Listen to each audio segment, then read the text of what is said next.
stand by for action.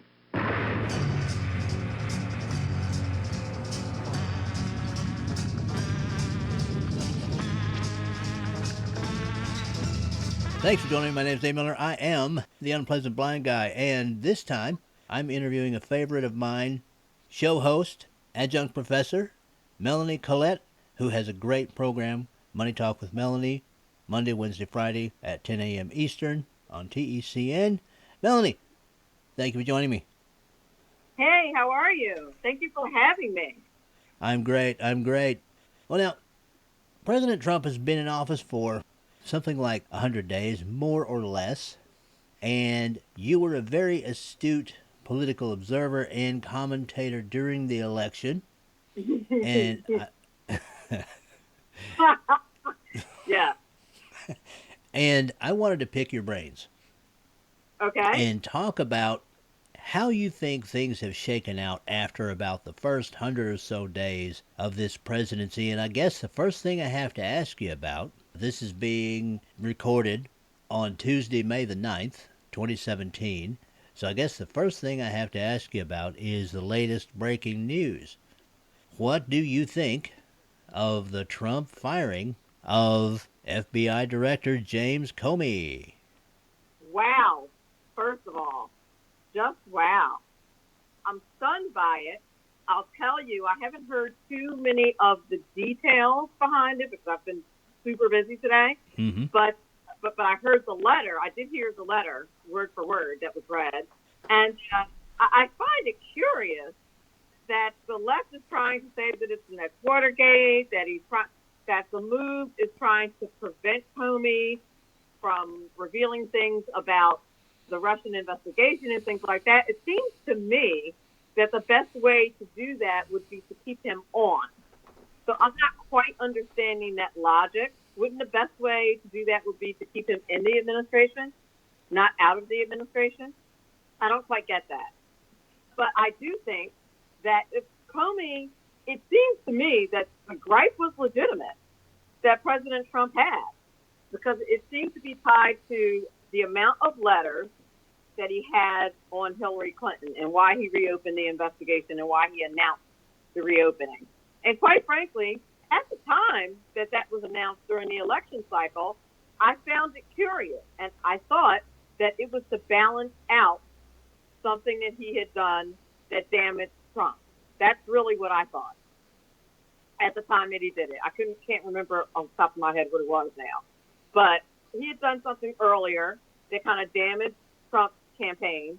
And I felt like the announcement about Hillary was kind of a way of balancing that out to be fair, if you will. And I thought it was a bad move at the time. I thought his argument for doing so was weak. And apparently, Comey said in his testimony the other day that there were thousands of emails, and it turns out that it was more like 10 of emails. And that there's a huge disparity in that amount, and that you're basically lying to Congress. That's the problem. If all of that is true, and like I said, I haven't had an opportunity. I mean, this just happened like 2 hours ago. Mm-hmm. So I haven't had an opportunity to delve into the topic deeply. But if all of what I just laid out is true, then I think President Trump probably did the right thing. Okay, well, my view of it is that Comey had been a political player, which you should never be as FBI director anyway, through the latter part of the election. And what really capped it for me and made me want him to resign, certainly I was in the line of people calling for him to resign, was when he decided in July, and I think this was on July the 4th, a time I remember very well because of the 7/6 terror attack in Dallas. He decided at that point to not recommend Hillary Clinton for prosecution because of her handling of her emails. This was outrageous, in my opinion, because so many people, for instance, in the United States military, had been charged and convicted and punished for far less offenses. And how this came off at the time was, well, yes, Hillary Clinton did these things, but it's Hillary Clinton, so we shouldn't prosecute her. And that made him look bad at that point. And the talking heads are saying that, Well, he came back later and said that she had done all these things. And I think that he did that at that point just to cover his rear end. He was very political, and I think that's a big reason that he was fired. And one of the things that people have to remember is that he is an executive branch employee. Yeah. President Trump has every right to fire him, just as he would have every right to fire the White House gardener or the White House florist or the White House calligrapher. Praise Jesus, I hope there isn't one right now. Get rid of some of that, and that's something else we'll cover in a minute. It's perfectly legal and perfectly legitimate, and I really want all of the leftists who are yelling Watergate at this point to have a nice big slice of shut the heck up, because I remember the Watergate investigation very well.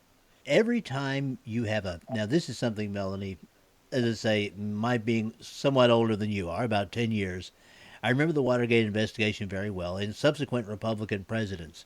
Democrats will call for a special prosecutor for a Republican president at the drop of a hat. Whatever happens. Oh, we need a special prosecutor. This is just like Watergate. They've been saying this for the past 45 years, and it's just annoying.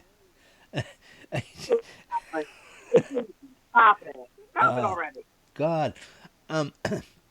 Now, the subject I just pointed out, the swamp.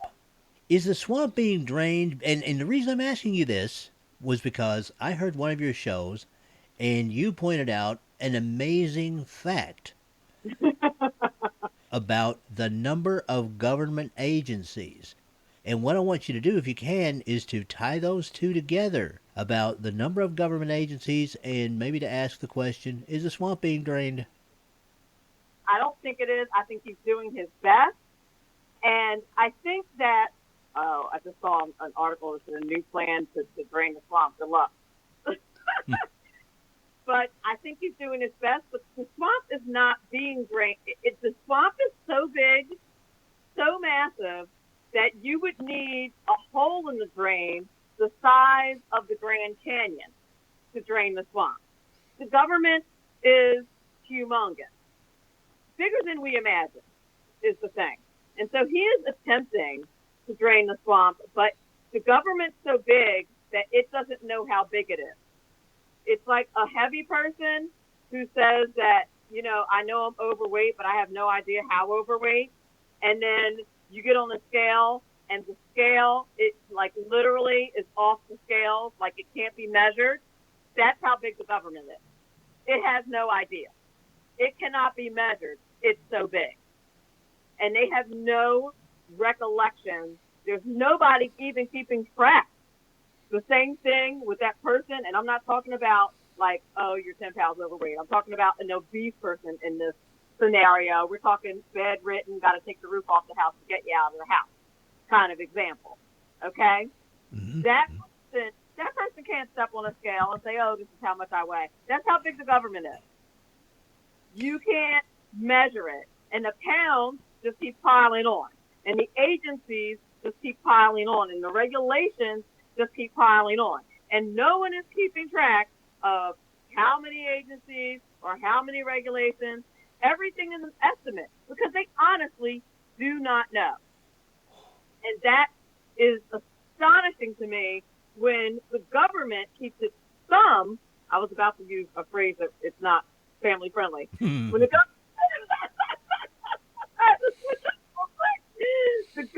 keeps its thumb on us and helps makes us be precise with everything, with our IRS records and with the environment and with this regulation and that regulation, and make sure that we abide by the laws.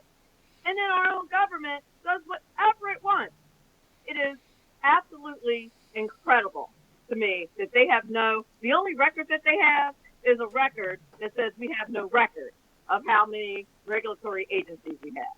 And that to me is astonishing. And quite frankly, it's appalling. And something needs to be done. So he can't drain the swamp. He put this executive order in place so that someone is assigned from each agency to go through the regulations and see which ones need to be eliminated. Well, how can you do that when we're literally creating 8,000 8,000 regulations a year. How? So, with 400 regulatory agencies, how in the world is a person from each agency going to be able to do that? And you don't even know for sure precisely how many agencies there are. It's impossible. It's absolutely impossible. So you got to figure, I'm just doing a little math here, 8,000 regulations every single day, not counting just 365 days, would be roughly 22 regulations every single day. So he gave them 90 days to do this. Let's just multiply that by 90. Over the 90 days that he gave them to do that, 1,972 new regulations have been produced on average. So you tell me if the swamp's being drained. Well, there you go. And these are figures, by the way, that you came up with. These are figures that you came up with for an article. You were researching for an article, and you actually went through it. This needs to be emphasized that at this point, the federal government doesn't even know how big the federal government is. And that opens the door for all kinds of corruption. At this point, you're telling the listeners that the government is so big that it doesn't even know how big it is. So it is impossible. All right, well, let me ask you.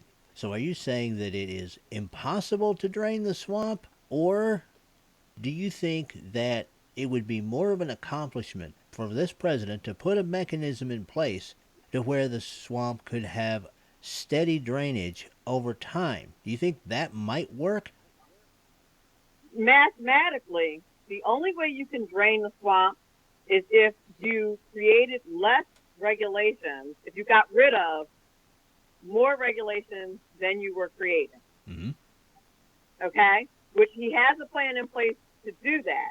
But the problem that I see is if you don't have an accurate measure of how many regulating agencies there are, then how can you... And listen, I'm not talking about like a slight disparity, like some agencies think there's 300 and others think there's 310. I'm talking some agencies have 60 and others think there's 400. That's a problem. Yes. Okay? Yes. And so if you are draining a swamp, using that, keeping with the metaphor, and you pull the cork out of the drain, but you keep pouring water in faster than the water is going out, it's never going to be drained. How could it possibly be drained?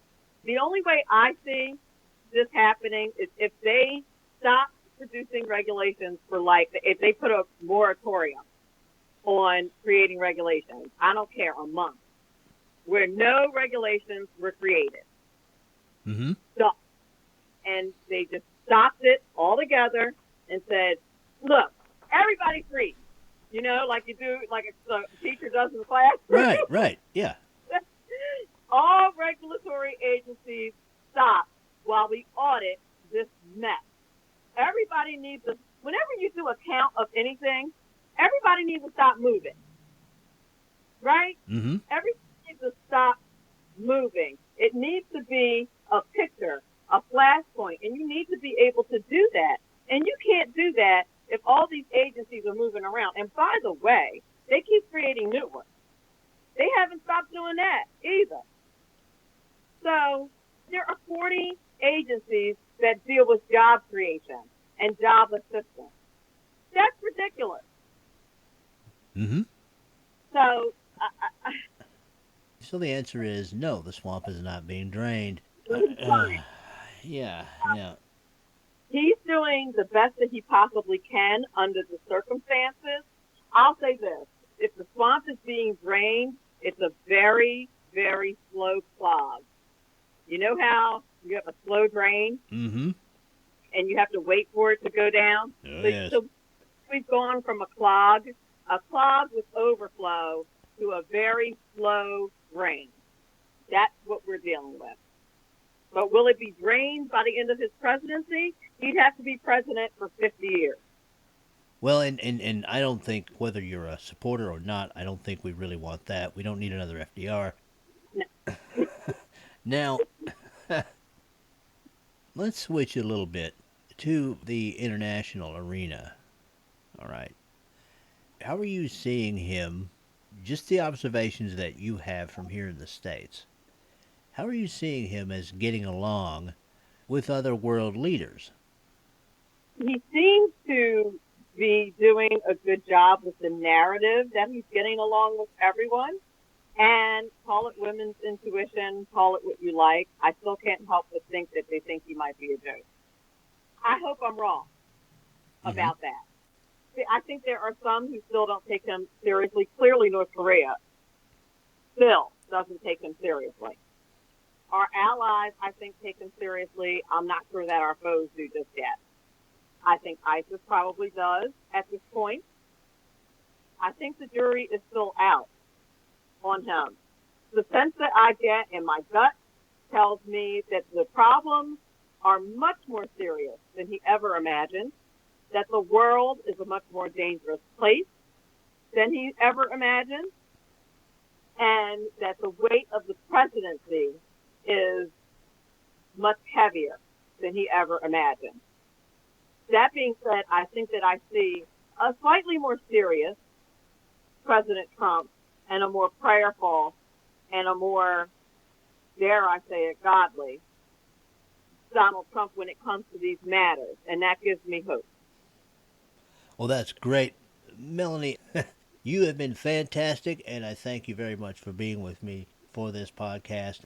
And listeners, I want to thank you for spending time with Melanie, Collette, and myself. You are powerful, and what will happen in the next 100 days and in the next 4 years will depend very much on you. You have the power in your hands. Use it. Thank you very much for listening, everyone, and may your God go with you. Goodbye. The Unpleasant Blind Guy is copyright 2017. Anno Domini.